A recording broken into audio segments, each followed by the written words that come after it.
Pozdravljeni!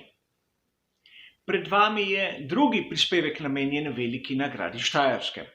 Skupaj si bomo pogledali, kaj se je zanimivega zgodilo pri ekipah, kakšne so tehnične spremembe, malce bomo pogledali tudi vremensko napoved, ali drži tisto, kar so nam povedali še v prejšnjem prispevku, in seveda skušali bomo ugotoviti po prvih dveh prostih treningih, kako je razmerje moči za sobotne kvalifikacije.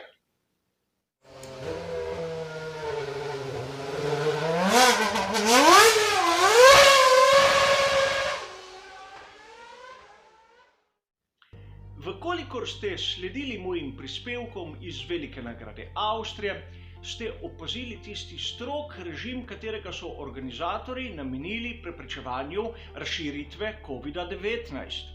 In ta režim je ostal v veljavi še cel teden. Ekipe so ostale na prizorišču, seveda niso odpotovale domov, a bile so ločene tako kot med dirko, kar je nekako logično, tako v hotelih kot na progi. A imeli so kaj početi, če se mene vpraša, bilo je ogromno za postoriti, razne izboljšave, dodelave, popravila in seveda treningi menjave koles. Imamo pa dva kar znana kršitelja tega režima, Charles Leclerc in Valtteri Bottas, sta po dirki odletela v Monako in se seveda vrnila. FIA je to opazila in videli bomo, če bodo kakšne posledice. A imamo uradno tudi eno izjemno dobro novico, potrditev za dve naslednji dirki v koledarju sezone 2020. Velika nagrada Toskane, katera se bo zgodila 13. septembra v Mugellu, 1000. dirka za Ferrari na njihovi praktično domači progi v njihovi lasti, da sem bolj točen, in velika nagrada Rusije 27. septembra. A neuradno imamo še 3 dodatne dirke. Tisto v Hockenheimu 11. oktobra, v Imoli 18. oktobra, Portimao bo pa prišel na vrsto baje 25. oktobra. Torej, dirk ne bo zmanjkalo in videli jih bomo praktično toliko, kot so jih obljubili na začetku. A imamo kar nekaj zanimivih tehničnih novic in prva prihaja iz ekipe Mercedes. Zanimiv je bil tisti vzrok, zakaj so imeli težave na menjalniku pri veliki nagradi Avstrije. Vkolikor se spomnite tistega sporočila, naj voznika ne vozita po robnikih. Šlo bi za težavo električne narave, električne in ne elektronske težave. Torej, pri kablaži je prišlo do nekega kontakta, do nekega prebijanja in seveda tisti grobi tresljaji, kateri je povzročil na primer lahko robnik, so lahko to situacijo le poslabšale. In seveda izjemno težko je dobiti tako napako, a izjemno enostavno odpraviti. Zamenjali so določene dele kablaže, drugače speljali vodnike in upam, da bo vse v redu pri njihovi ekipi. Zanimiv je razvoj, aerodinamični razvoj pri ekipi Red Bull. Imamo novo zadnjo bočno ploščo aerodinamičnega stabilizatorja.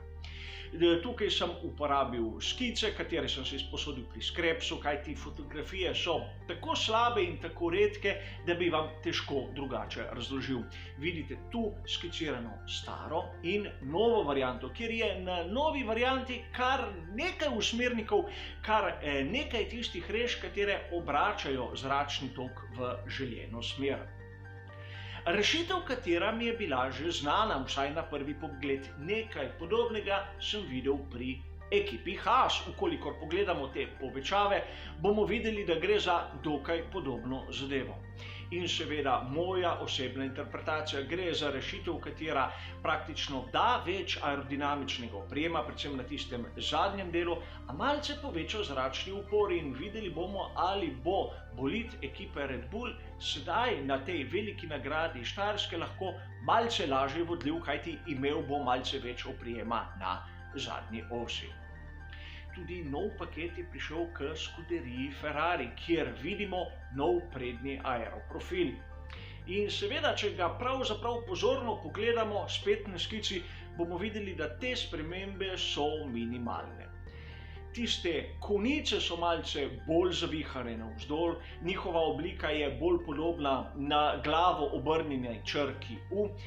In tisti skrajni del pomožnih profilov je malce bolj raven, niso tako spuščeni navzdol, kot smo videli pri prejšnji varianti. In tu bi rad nekaj dodal, mojo osebno interpretacijo. Kot ponavadi, paket je bil namenjen, da bo prišel na dan na veliki nagradi Madžarske. V ogromno virih ste lahko zasledili, da naj bi tako Ferrari zmanjšal zračni upor in tako dosegel višjo končno hitrost. A to ni lastnost, katera je pričakovana na veliki nagradi Madžarske. Če je bil komplet namenjen tisti progi, dvomim, da bo imel tak učinek, in potrditev dobimo na novem ravnem dnu. Kje je razlika med novim in starim? Na tistih režah pred zadnjim kolesom. Kot vidimo, tisto novo dno ima kar nekaj teh rež in zavihkov pod kotom 45 stopinj navzgor, kot vidimo na skici in seveda tudi na fotografijah. Teh novih rež je kar 9 in seveda tudi zavihkov. In če malce pomislimo, v te zavihke se ujame zračni tok in seveda morajo povzročiti določeno mejo zračnega upora. Torej, po mojem osebnem mnenju, sedaj na prostih treningih bodo pri ekipi preizkusili te rešitve in ni nujno ne pri eni, ne pri drugi ekipi, da jih bomo zares videli na dirki. Pustimo se presenetiti. A vseeno dvomim, da bodo s tem odpravili visok zračni upor na SF1000. Lahko bodo povečali pa oprijem, v to ni dvoma. A pustimo sedaj to malce pri strani in koncentrirajmo se na tisto, kar pravi vremenska napoved. O njej sem govoril že včeraj v uvodnem prispevku in sedaj lahko tudi pogledamo animacijo, kjer vidimo prehod te fronte. In za soboto so napovedana neurja, ker bi lahko vplivalo na izvedbo kvalifikacij. Imamo dve varianti. Prva je ta, da bodo prestavljene na nedeljo, druga je ta, da bodo lahko veljali tisti časi iz drugega prostega treninga. Nič ni še uradno. Vsekakor sam bom sledil, kolikor bodo kvalifikacije, bo tudi tisti komentar v živo. Za enkrat ostaja urnik tak, ko je tisti uradni objavljen. Ukolikor bo prišlo do spremembe, boste pa seveda obveščeni. Preden pa se spustim v analizo razmerja moči za veliko nagrado Štajerske, še nekaj kratkih, a upam, da zanimivih novic. Prva se dotika tistih menjav elementov pogonskega sklopa. Pri Georgeu Russellu je bilo nekako napovedano, zamenjal je motor z notranjim izgorevanjem, MGU-H in turbino. Malce bolj presenetljiva je bila tista menjava na pogonskem sklopu Honda Red Bulla Alexandra Albona. Zamenjali so mu krmilno elektroniko. Najprej so govorili, da ne bodo menjali nič, a vseeno na dveh dirkah smo videli dve menjavi krmilnih elektronik. Najprej na Alfa Romeo Racing Antonija Giovinazija, sedaj na Red Bullu Alexandra Albona. A nihče izmed teh dveh voznikov še ni presegel tiste meje, zato nobenih kazenskih mest. 3 kazenska mesta je pa dobil Lando Norris. Namreč v prvem prostem treningu je pod režimom rumenih zastav prehitel Gaslija in komisarji so ga kaznovali. Še podatek, kateri zna biti zanimiv, namreč ta, da je bila temperatura zraka na drugem prostem treningu konstantno nad 30 stopinj Celzija, temperatura asfalta pa konstantno nad 50 stopinj Celzija.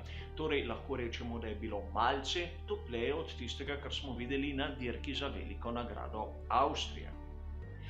In tu se moram najprej ustaviti na tisti nesreči, katero je doživel Daniel Ricciardo s svojim Renaultom RS20. Po mojem osebnem videnju podobna zadeva tisti, ki smo jo videli pri obeh bolidih ekipe Haas na veliki nagradi Avstrije. Nekaj se je zalomilo na zadnjih zavorah, namreč ko je zviral, ga je enostavno prehitel zadnji del bolida in uletel je vzratno v zaščitno ograjo. Trk je bil dokaj hud, malce je odšepal ven svojega razbitega Renaulta, a mislim, da bo nared za dirko in seveda kvalifikacije. a vseeno alarmni zvonec, da se vidi malce, kaj se dogaja v zadku bolida, so mogoče temperature bile previsoke, kako deluje MGUK. A pustimo sedaj to, poglejmo, kaj kaže razmerje moči kot tako.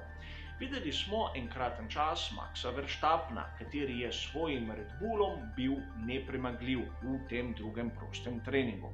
A treba je poudariti nekaj stvari. Vkolikor se nisem zmotil, sem opazil, da je imel Alexander Albon tisti najnovejši tip nosnega konusa. Max Verstappen izgleda, da je imel onega starejšega. In na prejšnji dirki je bila situacija obratna. Vseeno pri obeh voznikih sem opazil, da pri vhodu v ovinek je bolid Red Bulla nekako se tresel, vibriral, kot da ne bi bil uravnotežen. In tisti najhitrejši krog Maxa Verstappena je bil res na meji oprijema. Za njim Valtteri Bottas, kateri se je trudil, je imel bistveno bolj stabilen bolid, kateri je šel kot po tirnicah, a vseeno tudi on je imel tisti hiter krog nekje na meji. A treba je poudariti nekaj, visoka temperatura se pozna pri Mercedesu, to je znano dejstvo. In proga Red Bull ringa je vse prej kot njim favorizirana proga. Tako da tista razlika je nekje pričakovana in opravičljiva. Izjemno dobro predstavo sta pokazala tako Sergio Perez kot Lance Stroll in nato Carlos Sainz in Lewis Hamilton. Lewis Hamilton se je trudil, a ni mu uspel tisti krog. Čakamo na kvalifikacije, kaj bo pokazal, a treba je poudariti še nekaj. Videli bomo, kaj se bo zgodilo v resnici s kvalifikacijami, a vkolikor bodo vsekakor temperature nižje od današnjih. Za Hamiltonom Albon, kateri je pokazal kar solidno predstavo, a Albon ni Max Verstappen in tega se zavedamo vsi. Na to Norris in Charles Leclerc ter Ocon na 10. mestu. Pri Ferrariju te nove posodobitve zgleda, da niso prinesle želenega rezultata. Oziroma, kot sem napovedal že prej, so namenjeni progi v Hungaroringu in ne v Red Bull ringu. Problem, ki sem ga videl sam, je ta, da kljub temu, da sta oba voznika zvijala v ovinek, bolid kot da ne bi hotel zaviti in je praktično vztrajal kar nekaj časa naravnost. Predvsem pri Sebastianu Vettelu smo videli, da je dostikrat šel čez tisto mejo proge in zato so mu brisali čase. Praktično Sebastian Vettel je na 16. mestu, pred njim George Russell, za njim Nicolas Latifi.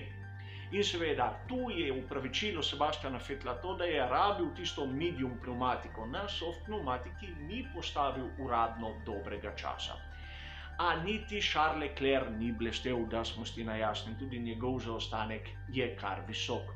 Tako da Ferrari kaže tisto sliko, kot smo jo videli le teden poprej, kljub novemu ravnemu dnu in novemu sprednjem aerodinamičnem profilu. Kot sem povedal, takoj za Oconom moramo poudariti to, da sta oba voznika ekipe Alfa Tauri, nato oba voznika Alfa Romeo Racing. Nato tisti trio, ki sem ga opisal, za vsemi pa oba bolida ekipe Haas, kjer se resno sprašujem, kaj počnejo. A videli bomo na kvalifikacijah, kako se bo odvilo. Imamo kar še nekaj zanimivih tem, za danes bo to dovolj. Hvala za vašo pozornost in nasvidenje.